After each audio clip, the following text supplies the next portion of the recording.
Hello दोस्तों, edu point competition academy में आपका स्वागत है। और आज हम करने वाले हैं सिंधु घाटी सभ्यता के स्थल, यानी बोले तो सिंधु घाटी सभ्यता के अभी तक कम से कम 1000 तक या 1000 से अधिक स्थल खोजे जा चुके हैं, जिनमें से हम मुख्य पढ़ने वाले हैं जो ज़्यादातर एग्ज़ाम में पूछे जाते हैं। तो स्टार्ट करते हैं।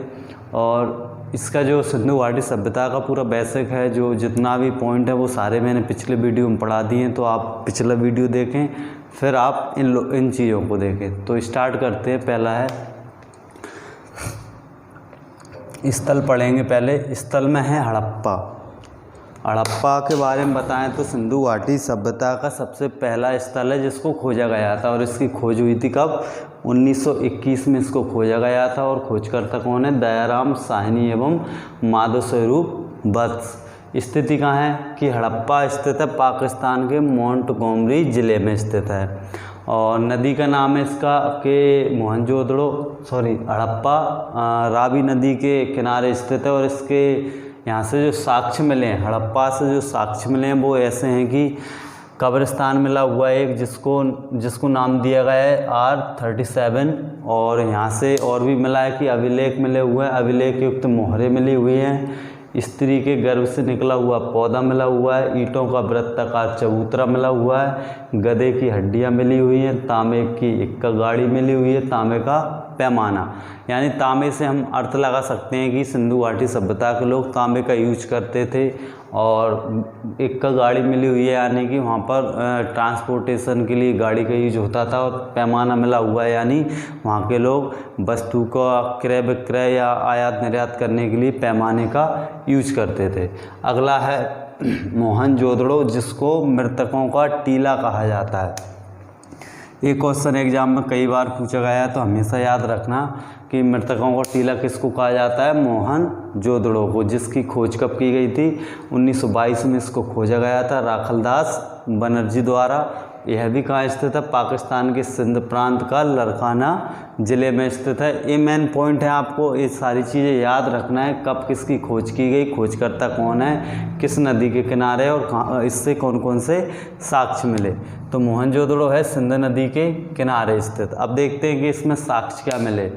एक अन्नागार मिला हुआ है, जिसमें वहाँ के लोग क्या अन्न सुरक्षित रखते थे, या जो खाने के लिए वस्तु होती हैं वो चीज़ें यहाँ पर रखा करते थे। तो अन्नागार मिला हुआ है। जो सबसे बड़ी इमारत किसकी है? मोहनजोदड़ो की सबसे बड़ी इमारत है।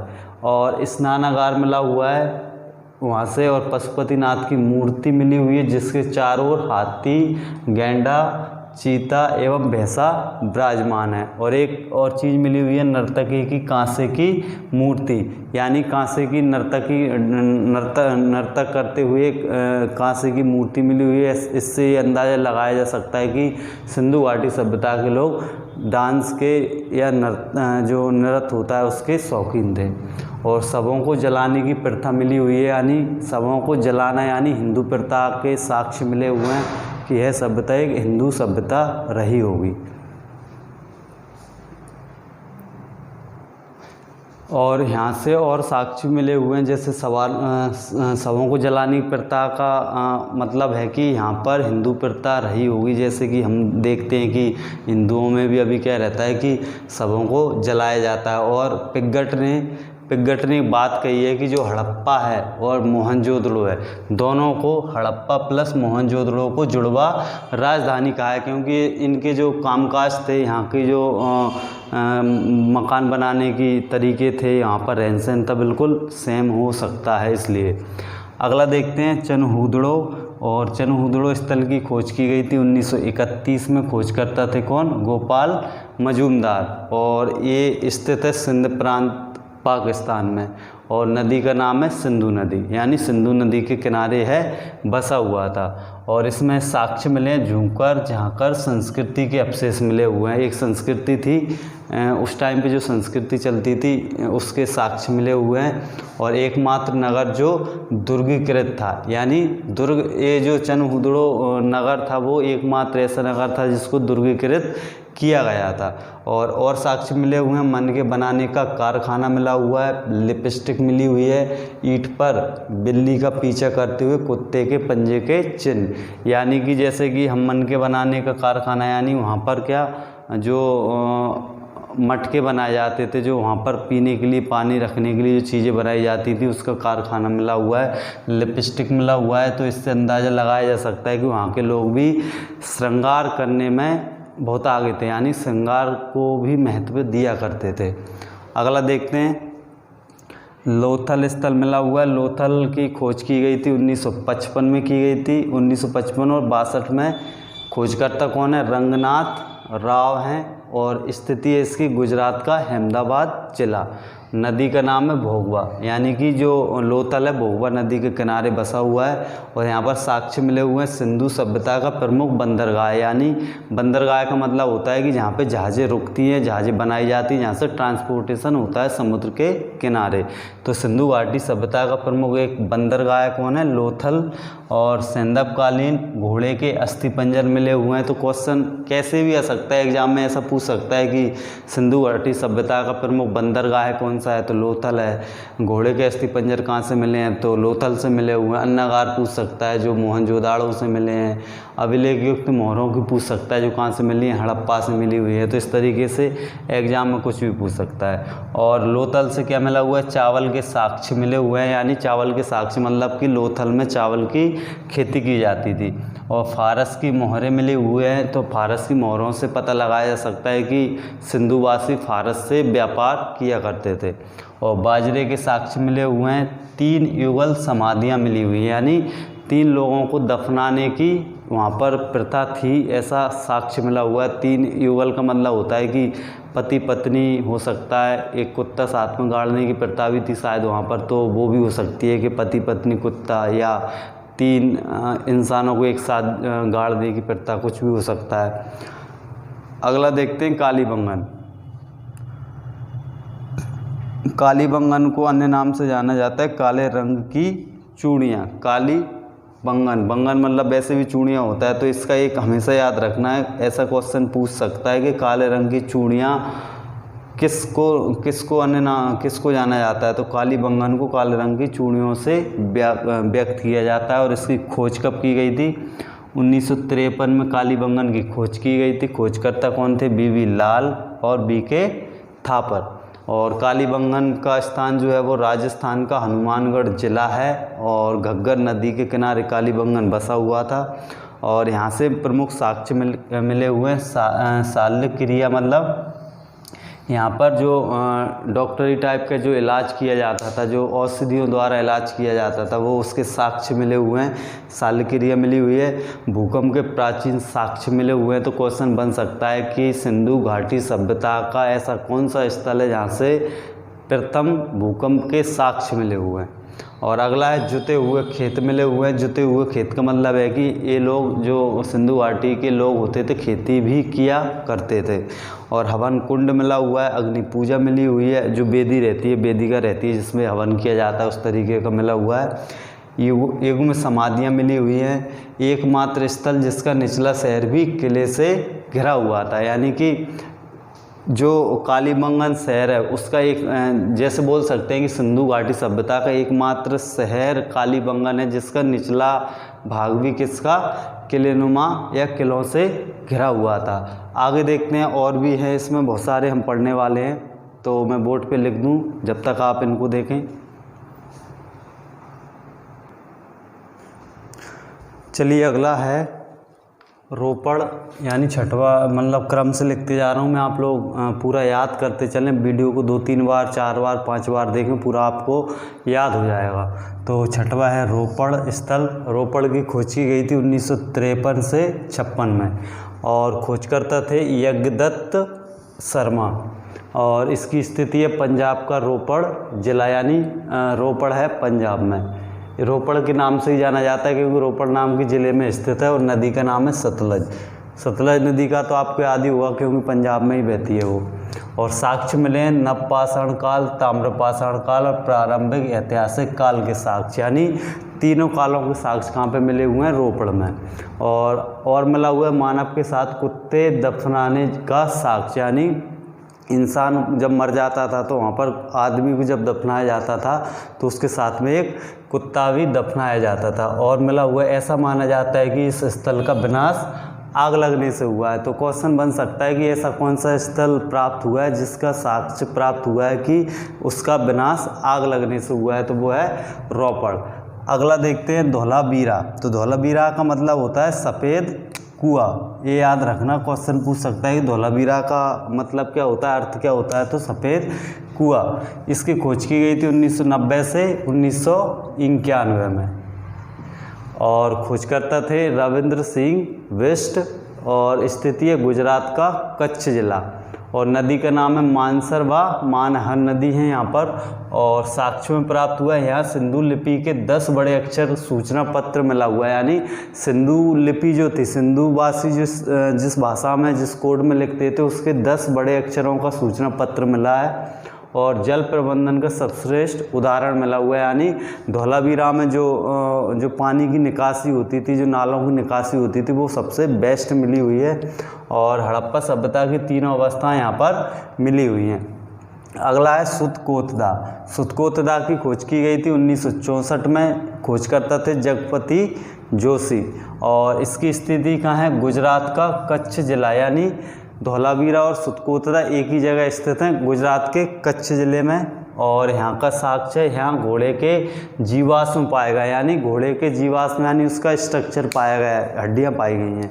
और एंटीमनी का घड़ा मिला हुआ है। तो क्वेश्चन इस पे भी बन सकता है कि ऐसा एकमात्र शहर या स्थल कौन सा है जहाँ पे एंटीमनी से भरा हुआ एक घड़ा प्राप्त हुआ है। और यहाँ से खिलौना बनाने का एक कारखाना मिला हुआ है, यानी कि सुतकोतदा में क्या था कि ऐसा बोल सकते हैं कि यहाँ पर अगर खिलौना बनाने का केंद्र मिला है तो यहाँ पर बाज़ार अच्छा होगा, यहाँ पर सिटी होगी थोड़ी इस तरीके के, यहाँ पर मार्केट होगा। तो इनसे साक्ष्य मिलते हैं। और सवाधान की नई विधि मिली हुई है, यानी कलश सवाधान, यानी कलश सबको जब गाड़ा जाता था तो उसके साथ में एक कलश भी रखा जाता था, ऐसा साक्ष्य मिला हुआ है। अगला है रंगपुर। रंगपुर की खोज की गई थी 1953-54 में। खोजकर्ता है रंगनाथ राव और स्थिति है गुजरात का काठियावाड़ जिला। नदी का नाम है मादर और साक्ष्य धान की भूसी, यानी धान की भूसी कहाँ से मिली हुई है? रंगपुर से। ऐसे समझ सकते हैं कि देखना, धौलावीरा, सुतकोतदा, रंगपुर, इतने सारे शहर हैं जैसे कि लोथल है, 4-5 शहर गुजरात से मिले हुए हैं। यहाँ से मेन चीज़ क्या मिली हुई है? चावल के साक्ष्य। इसलिए यहाँ पर क्या धान की भूसी भी मिली हुई है। धान, इन दोनों से पता पड़ता है कि गुजरात में चावल का उत्पादन किया जाता था। और क्या मिला हुआ है? कच्ची ईंटों का दुर्ग मिला हुआ है, यानी कच्ची ईंटों का दुर्ग बनाया जाता था। और सड़कों के किनारे नालियाँ मिली हुई हैं जो मोहनजोदड़ो के प्रकार की, यानी मोहनजोदड़ो में जैसी नालियाँ बनाई जाती थी वैसी नालियाँ कहाँ से मिली हुई हैं? रंगपुर से। अगला है बनवाली। बनवाली की खोज हुई थी 1974 में और खोजकर्ता कौन थे? RS बिष्ट थे। स्थिति हरियाणा के हिसार जिले में है स्थित है और रंगोई नदी के किनारे है। और इसमें साक्ष्य क्या मिले हुए? मकानों पर मिट्टी का लेप, यानी जो मकान बनाए जाते थे उन पे मिट्टी की पुताई की जाती थी। और साक्ष्य मिला मिट्टी की खिलौना गाड़ी मिली हुई है, यानी जो बच्चे खेलते हैं छोटे छोटे जो खिलौने आते हैं उस तरीके की एक खिलौना गाड़ी मिली हुई है मिट्टी की। और मिट्टी का एक हल मिला हुआ है, यानी कि इससे साक्ष्य मिलता है कि बनवाली में भी खेती की जाती थी, हल से यह साक्ष्य मिल जाता है। और सड़कों पर बैलगाड़ी के पहिए के साक्ष्य मिले हुए हैं, यानी कि जो बनवाली वहाँ पर खेती की जाती थी, हल के द्वारा खेती की जाती थी, वहाँ पर गाड़ी के द्वारा माल इधर से उधर ले जाया जाता था। इतने सारे साक्ष्य मिले हुए हैं। तो आप लोगों से निवेदन है कि सारा चीज़ आपको सही तरीके से याद रखना है, क्योंकि एग्ज़ाम में कुछ भी पूछ सकता है कि धौलावीरा की खोज किसने की थी, सुतकोतदा कहाँ स्थित है, या रंगपुर की खोज कब की थी, किसने की थी, किस नदी के किनारे, और यहाँ पर साक्ष्य कौन कौन से मिले। मेन तो यही है कि साक्ष्यों के बारे में ज़्यादा पूछा जाता है। जब भी जीके के जो भी क्वेश्चन उठते हैं तो 1 से 2 क्वेश्चन सिंधु घाटी सभ्यता से उठते हैं। आगे के 4-5 एक और स्थल देख लेते हैं। चलिए आगे के स्थल देख लेते हैं। तो 11वां स्थल है राखीगढ़ी। राखीगढ़ी की खोज किसने की थी? सूरजभान ने। स्थिति है हिसार जिला हरियाणा का। नदी घग्गर नदी किनारे और साक्ष्य कौन सा मिला है? धौलावीरा से बड़ा स्थल, यानी जो धौलावीरा था हरियाणा का उससे बड़ा स्थल कौन सा है? राखीगढ़ी। और ताम्र उपकरण मिले हुए हैं। हड़प्पा लिपि युक्त मोहरे, यानी हड़प्पा में जिस लिपि का यूज किया जाता था उस लिपि युक्त मुद्राएं मिली हुई हैं। अगला है आलमगीरपुर और इसकी खोज की गई थी 1958 में। खोजकर्ता थे यज्ञदत्त शर्मा। स्थिति का है उत्तर प्रदेश का मेरठ जिला। नदी कौन सी है? हिंडन नदी के किनारे आलमगीरपुर बसा हुआ था और यहाँ पे साक्ष्य मिले हैं बर्तनों पर मरी गिलहरी कोई मुद्रा प्राप्त नहीं हुई, यानी एकमात्र शहर जहाँ पे बर्तनों पर मरी हुई गिलहरी के साक्ष्य मिले हैं वो है आलमगीरपुर। तो आपको याद करना है, क्वेश्चन बन सकता है कि बर्तनों पर मरी हुई गिलहरी के साक्ष्य कहाँ से मिले, और इस शहर से कोई मुद्रा प्राप्त नहीं हुई।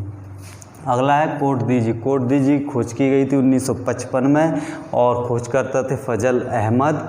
स्थिति है सिंध प्रांत का खैरपुर और नदी कौन सी है? सिंधु नदी। तो आपको हमेशा याद रखना है कि जब भी पाकिस्तान का जो भी स्थल आया तो सिंधु नदी के किनारे होगा, ज़्यादातर सिंधु नदी ही लगा के आना है अगर भूल भी जाओ तो।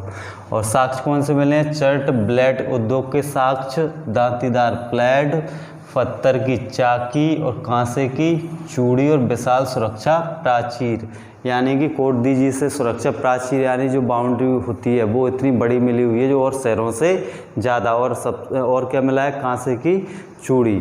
अगला है आमरी, यानी कि जो मेन मुख्य शहर थे उनका सब कुछ डिटेल दी रहती है, लेकिन जो खोजें की जा रही हैं, जो छोटे छोटे शहर हैं जो अभी नए नए हुए हैं उनके कम साक्ष्य हैं। सन भी सही से पता नहीं रहती किसने खोज की, क्योंकि अभी नया नया चलता जा रहा है और खोजें की जा रही, लेकिन कुछ इतने महत्वपूर्ण थे जिनका पूरा साक्ष्य मिल चुका है। आमरी है, इसकी खोजकर्ता कौन है? एम जी मजूमदार और जे एम कैसल। और इसका थोड़ा सा याद क्या रखना है कि प्रथम स्थल जहाँ से सबसे पहले प्राक हड़प्पा अवशेष मिले, यानी प्राक यानी पुराने जो हड़प्पा कालीन सभ्यता थी उसके साक्ष्य मिले। और भूरे काले और धूसर वर्णी मृत भांड मिले, यानी वहाँ पर जो मटके बनाए जाते थे भूरे कलर के, काले और धूसर वर्णी, और बारहसिंगा का साक्ष्य मिला। ये आपको हमेशा याद रखना है कि क्वेश्चन बन सकता है कि बारहसिंगा के साक्ष्य कहाँ से मिले? आमरी से। अगला है मित्ताथल। इसकी खोज की गई थी 1968 में, सूरजभान द्वारा की गई थी और यह है हरियाणा के भिवानी में। और यहाँ से एक साक्ष्य मिला था तांबे की कुल्हाड़ी। तो क्वेश्चन बनेगा इस पर, हर एक पे बन सकता है क्वेश्चन, तो कि कौन सी चीज़ कहाँ से खोजी गई, इसकी खोज कहाँ हुई, किसने खोज की, किस नदी के किनारे है, किस राज्य में स्थित है। तो आप लोगों को मैंने जितने जो स्थल बताए हुए हैं आपको बार बार वीडियो रिपीट करके देख सकते हो, पूरा आपको सही से याद रखना है। तो ये इसमें से एक क्वेश्चन ज़रूर ही एग्ज़ाम में फंसता है। तो इस वीडियो में इतना ही। अगले वीडियो में इम्पोर्टेंट फैक्ट अकेला पढ़ाने वाला हूँ, बहुत सारे फैक्ट लाने वाला हूँ। तो उसमें जो एग्ज़ाम में अभी तक पूछे गए हैं और जो पूछने वाले हैं सारे फैक्ट हम कवर करेंगे। जब तक आप ये वाला वीडियो देखें, इससे पहले वाला वीडियो देखें। 3 वीडियो में अभी तक इतिहास पे बना चुका हूँ, सिंधु घाटी सभ्यता पे। तो तीनों वीडियो को क्रम से देखें, उसके बाद जो अगला चौथा वीडियो आएगा उसको देखें, जिससे आपका सिंधु घाटी सभ्यता पूरा क्लियर हो जाएगा। तो आज के लिए इतना ही। वीडियो अच्छा लगे तो सब्सक्राइब करें, लाइक करें, शेयर करें। Thank you.